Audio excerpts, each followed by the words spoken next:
Ayan, so magandang hapon po sa inyo mga kaibigan. So mayroon lang po akong bagong ipapakita sa inyo mga kaibigan. So nandito po tayo sa may puno ng duhat, yan kung nakita nyo. Ayan, nandito tayo sa garden. Ayan. So naglalagay tayo or nagtatanggal ng mga halaman natin na nakabitin. Nililipat po natin kasi nalagasan na ng dahon galing sa loob. So nilabas natin dito at nilagay dito sa sampayan. Ayan. So meron akong pakita sa inyo. Hindi po yan ang ating pag-uusapan or topic. So ang ating topic ngayon ay patungkol sa dahon mga kaibigan ng duhat. Kaya kung nakita nyo, duhat po yan mga kaibigan. Yan puno ng duhat ito. Ayan. Ito po siyang dahon ng duhat.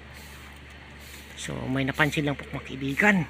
Ito ay masasabi kong kakaiba na naman. Nakita ba niyo mga kaibigan? Nakita ko yan. Yan po siya. So buyukin natin or hilahin ang ating dahon. Tingnan natin para makita po ninyo mga kaibigan. Ayan.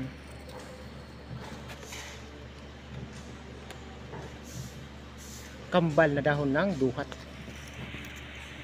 Yan po siya.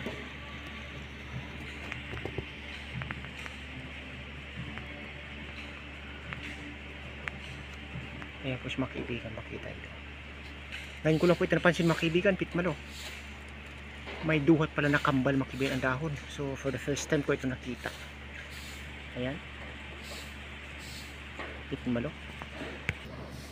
Ayan mga kaibigan, makita nyo. Ayan po siya. Ang dahon ng duhat na kambal. Pitmalo. Ayan, bibitawan na natin. Ayan.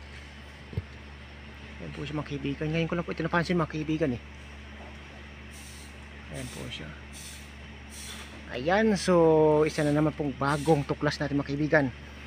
Patungkol sa dahon. Hindi dahon na kung ano, kundi dahon ng duhat or tinatawag sa amin na longboy.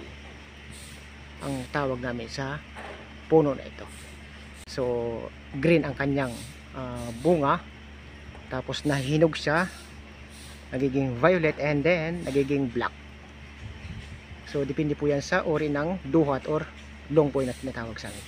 So yan po mga kaibigan, ang kambal na dahon ng duhat. Kakaiba. Ayan. Thank you so much po sa inyong lahat.